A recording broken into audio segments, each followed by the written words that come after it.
saya ingin membuat penegasan, kita tidak mempertikaikan keputusan hakim. Kita menghormati keputusan hakim. Cuma untuk kita melihat dari segi proses itu, apakah Datuk Seri Najib Tun Razak telah diberi peluang seadil-adilnya untuk beliau membela diri. Silakan Dr. Samsir.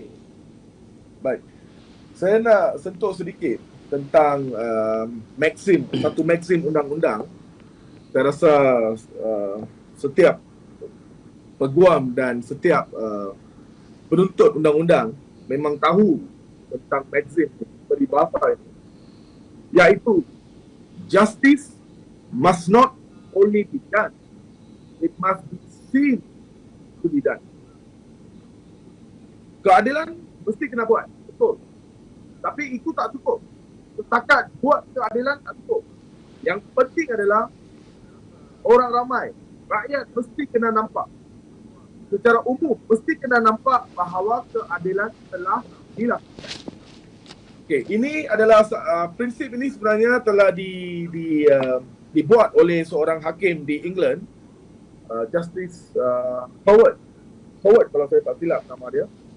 Ini adalah kes lebih kurang 19-20 lebih tahun tu. Kes dia simple sahaja, di mana melibatkan satu kemalangan motosikal. Motosikal A langgar motosikal B. Dan motosikal B bawa kes ini ke mahkamah. Dia kata tuan punya motosikal A itu dia telah langgar saya dan dia minta ganti rugi. Perbicaraan telah dijalankan dan hakim kemudian telah pergi ke dalam kamarnya untuk berehat dan juga untuk deliberate, untuk dia nak fikir apakah setelah mendengar keterangan kedua-dua pihak dia nak buat keputusan. Dalam bilik kamar itu, yang ikut sekali hakim tu masuk adalah seorang peguam yang merupakan partner atau rakan kongsi firma guaman plaintiff. Dia bukan lawyer plaintiff. Dia adalah seorang rakan kongsi di firma guaman plaintiff. Dia ikut sekali. Mungkin dia kenalan hakim, dia mungkin pembantu hakim, dia nak atau saja dia nak masuk dalam bilik kamar hakim tu. Baik. Hakim keluar, dia buat keputusan yang memihak kepada plaintiff. Defendant tidak puas hati, defendant telah buat rayuan dan kes ni akhirnya sampailah ke mahkamah tertinggi di England. Dan untuk pengetahuan rakan-rakan Facebook, denda yang dikenakan ataupun ganti rugi yang di-awardkan adalah hanya 10 pound sahaja. Ini kes kecil, 10 pound sahaja denda dia. Defendant tak puas hati.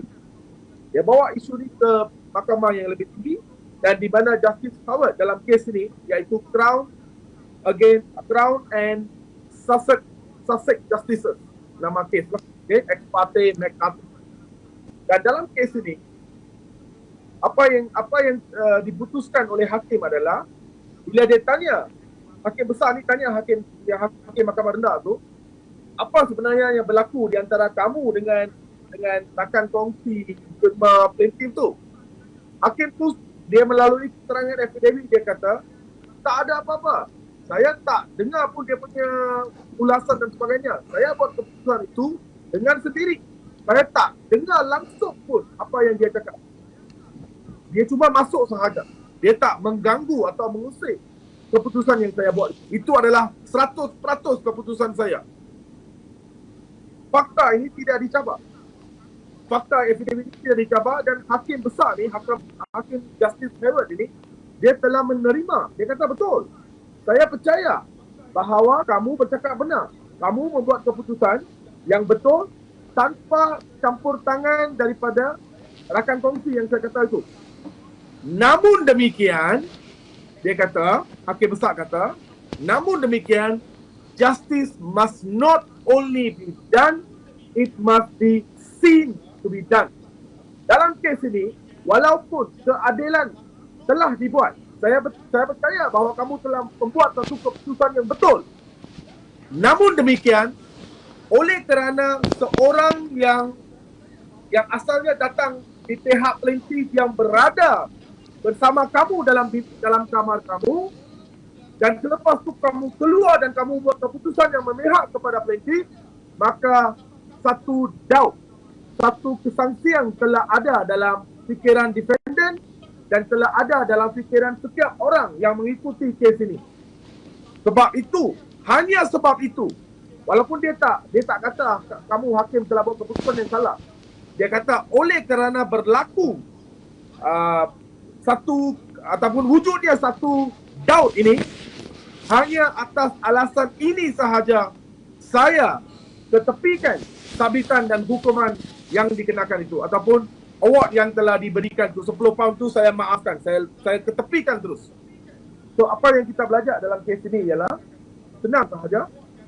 Kalau nak buat adil, nak berlaku adil, boleh. Jangan setakat berlaku adil, tunjuk kepada orang yang kamu telah berlaku adil. Berdasarkan pada faktor ini, saya nak ambil lagi 5 minit dah. Saya nak, ini berdasarkan pada fakta kes. Walaupun saya rasa ramai yang tidak tahu, saya merujuk kepada satu surat aduan. Okay? Surat aduan ini bertarikh 20 April 2022 yang telah diserahkan kepada Setiausaha Ketua Hakim Negara. Okay?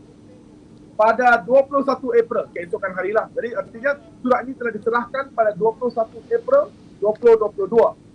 Surat ini ditulis ataupun aduan ini buat oleh Presiden Parti Markal Sakti Malaysia, iaitu Datuk Seri R.S. Tanendran. Aduan ini adalah dibuat di bawah perenggan 12 Kod Etika Hakim 2009. Menurut Kod Etika Hakim 2009, khususnya perenggan 12, mana-mana orang yang tidak berpuas hati dengan tindakan seorang hakim, mana-mana hakim, maka aduan bolehlah dibuat di bawah perenggan 12 secara bertulis kepada Ketua Hakim Negara untuk tindakan lanjut diambil. Dan dalam surat ini, aduan yang dibuat adalah berkaitan dengan laporan media di mana Yang Arif Datuk Muhammad Razlan dikatakan pernah menjawat jawatan Setiausaha Syarikat dan Ketua Penasihat Undang-Undang Kumpulan Maybank dalam satu urusan melibatkan pinjaman dana oleh 1MDB daripada Maybank bagi tujuan pengambil alihan Tanjung Energy Holding Sdn Bhd. Benda ni memang dah ada dalam media.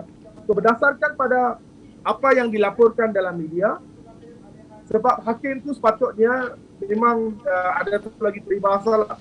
No one shall be a judge in his own court. I mean, kalau you tahu you ada apa-apa penglibatan, walaupun sekecil mana pun, seperti mana yang kita tengok, saya telah ceritakan dalam kes Sussex Justices tu, walaupun doubt itu kecil, tapi sekiranya ada doubt, maka hakim itu sepatutnya recuse, sepatutnya tarik diri.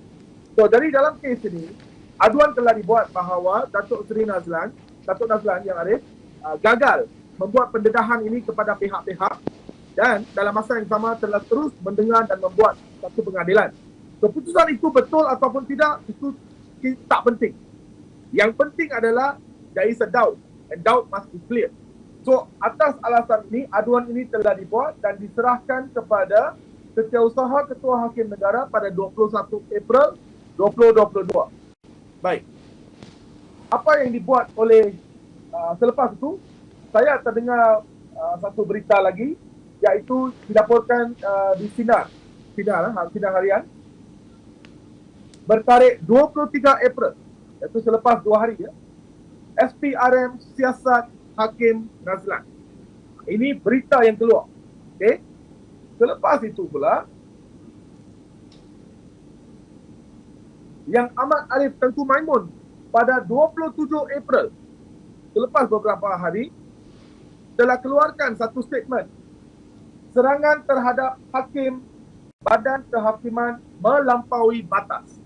Saya tidak tahu sama ada Yang Amat Arif sekarang merujuk kepada aduan yang dibuat oleh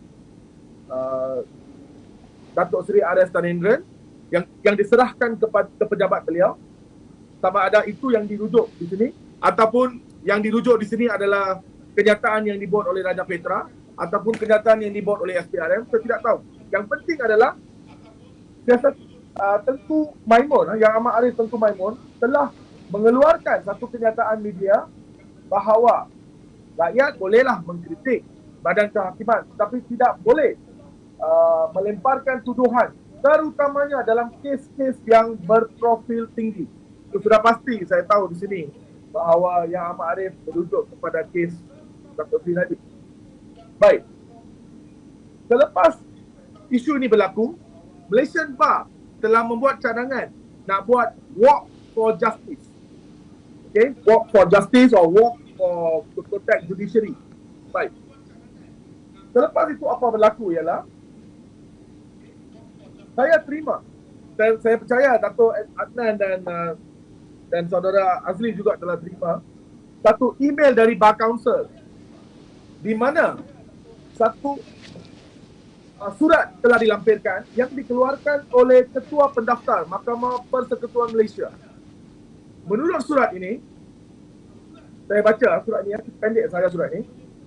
Dengan hormatnya, saya merujuk kepada surat yang berusaha Puan kepada Yang Amat Arif Tunku Maimun binti Tuan Mat, Ketua Hakim Negara. Okay.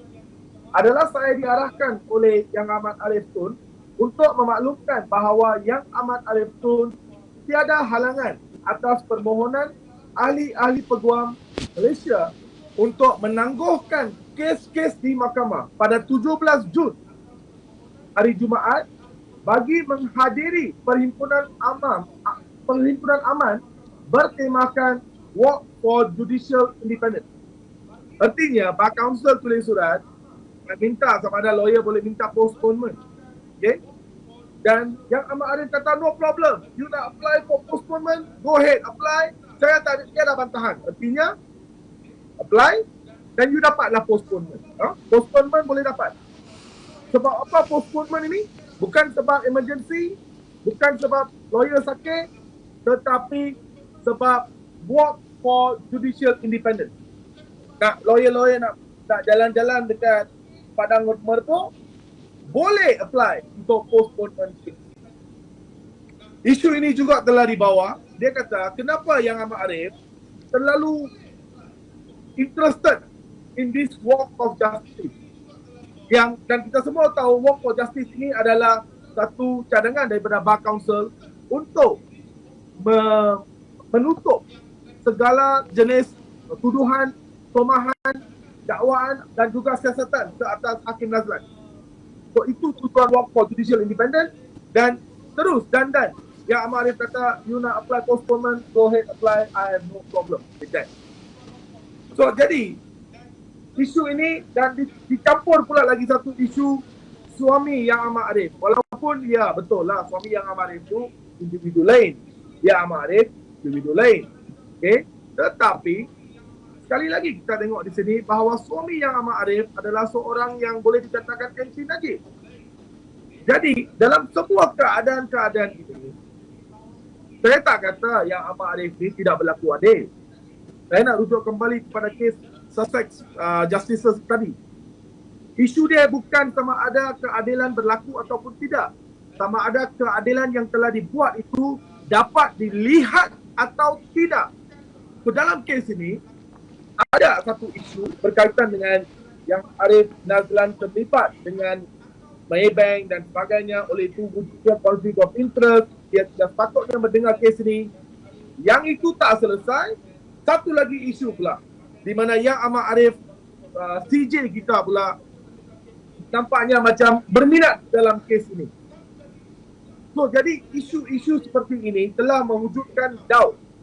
Mungkin kecil, tetapi doubt yang tidak pernah diketepikan, tidak pernah diselesaikan. So, jadi isu-isu seperti ini, saya percaya boleh dibangkitkan sekiranya ada permohonan semakan dibuat oleh Datuk Seri Najib. Saya rasa semua isu-isu ini boleh dibangkitkan untuk menyatakan bahawa keputusan yang dibuat kemungkinan tidak sesuai dan tidak selamat dan harus diketepikan. Dan saya nak akhiri ini dengan satu statement. Ini bukan sesuatu yang menghina mahkamah. Mahkamah Persekutuan berhak dan baru-baru ini Tengku Maimun sendiri telah mengetepikan keputusan yang telah dibuat oleh panel yang berlainan dalam satu kes melibatkan poka. Okay, dalam kes poka itu mahkamah dah buat keputusan. Dia kata dalam satu peruntukan dalam poka, dia tidak bertentangan dengan Perlembagaan Persekutuan. Kes habis, selesai. Tapi selepas notis dibuat untuk panel yang baru menyemak keputusan, dan panel yang kedua itu didahului oleh Tengku Maimun, dan Yang Amat Arif Tengku Maimun telah mengetepikan keputusan Mahkamah Persekutuan baru-baru ini 2020 dan mengarahkan agar rayuan itu didengar semula. Jadi oleh itu apa yang saya cakapkan semua ini hanya adalah bertujuan untuk memberi pendidikan setakat mana yang saya faham undang-undang. Itulah yang saya telah sampaikan kepada pendengar-pendengar. Terima kasih Dr. Azizan.